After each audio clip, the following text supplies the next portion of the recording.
So saving money is actually boring for real, to be honest with you.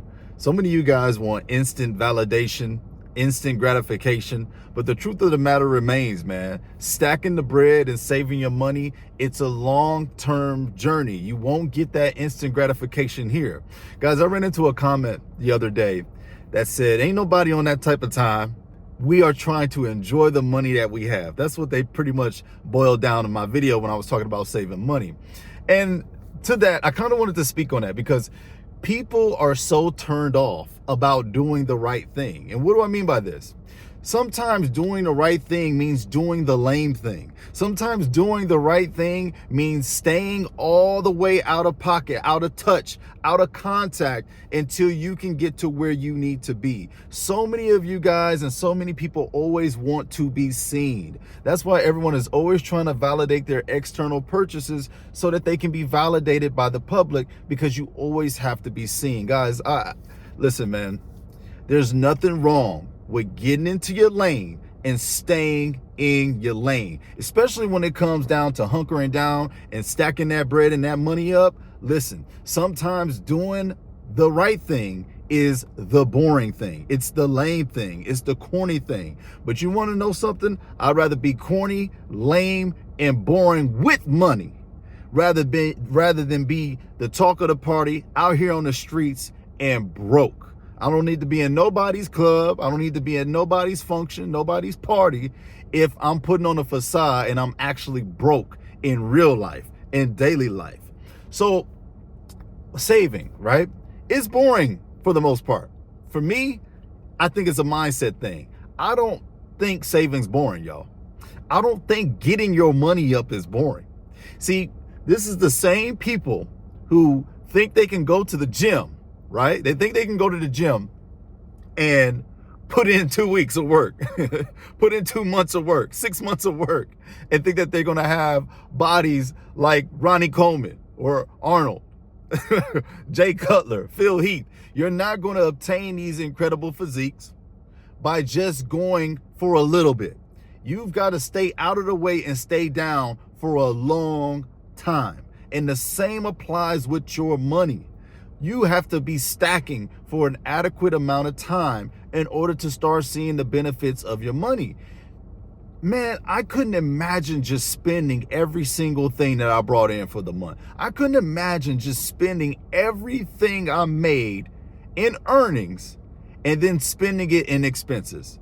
See, guys, the parties are going to be there. The fun times are going to be there. The events are going to be there. You're not really missing out on anything. The truth of the matter is, you'll be able to enjoy so much more of those same events if you can stay down for at least 6 months to a year. If you can stay out the way for at least 6 months to a year. And by that, I mean you're saving every single month. Like I always encourage you guys every single day, save $10 this month, save $50 this month. Start with an achievable, reachable, measurable goal, and then make that your goal. Stop saying, oh, because I didn't save 1,000 this month, it's no point in saving at all. No, save 10, save 20, save 30, save 50, because that starts to develop the habit. That starts to develop that saving muscle. Guys, it's less about the amount and more about the habit and the muscle you're building. I tell you guys, just give me 30 days of intentional goal setting, 30 days of intentional saving. That's all you got to give me.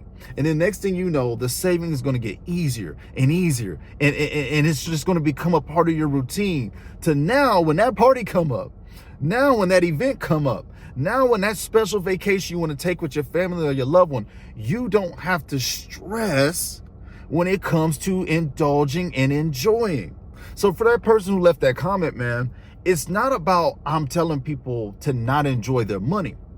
I'm telling them to stay hunkered down for a certain amount of time so that when you get the prize, when you get the thing you've been working for, it's going to feel so much better.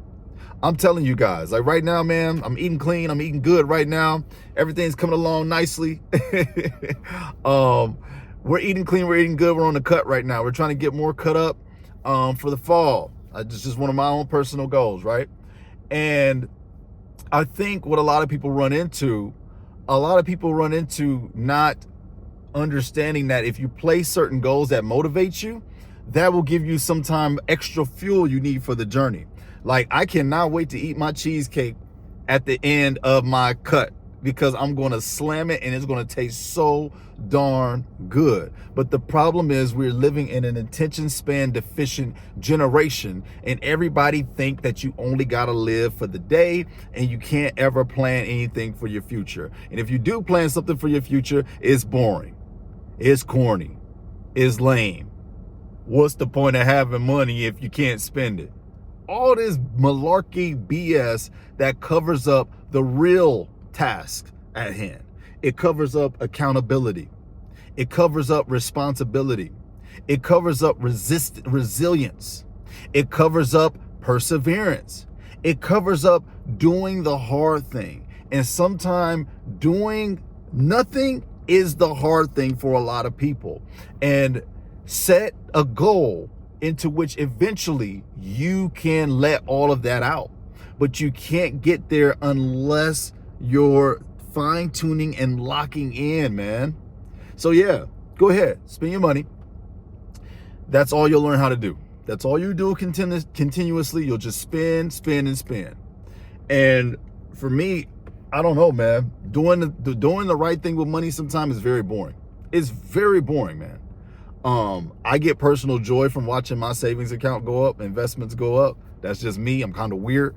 I'm a homebody anyway, so I like watching the green come in. I save me a lot of paychecks. I'm a very, very happy camper. But that's not for everybody. Everybody's not like that. And to those people, that's why I'm saying, just stay in that season for 30 days if you can. Stay there for 30 days. And then next thing you know, you'll be good. Watch a lot of my other various videos where I talk about how to get to 1,000, where I get how to get to 10K, because these are pivotal markers of, I would guess, savings, to where you can get a little bit of that achievement feeling.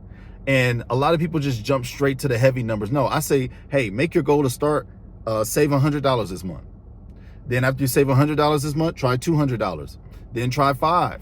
Then try 1,000. Work your way up. Don't just throw it on you all at one time. I think that's what turns a lot of people off. They think they have to sacrifice. Saving money for your future is not sacrifice. It's a down payment toward a better future. So start thinking about saving and putting your money away and being more studious with your money. Start thinking about that as a down payment to a better experience than the experience that you're going to shortchange today to reach. All right, guys. So I just wanted to pop in with a quick motivational money message. We're going to start to do financial fitness segments as well, where we correlate finances and I give y'all some fitness tips at the same time. Oh yeah, baby. We're rocking it all positivity and motivation on the channel this morning.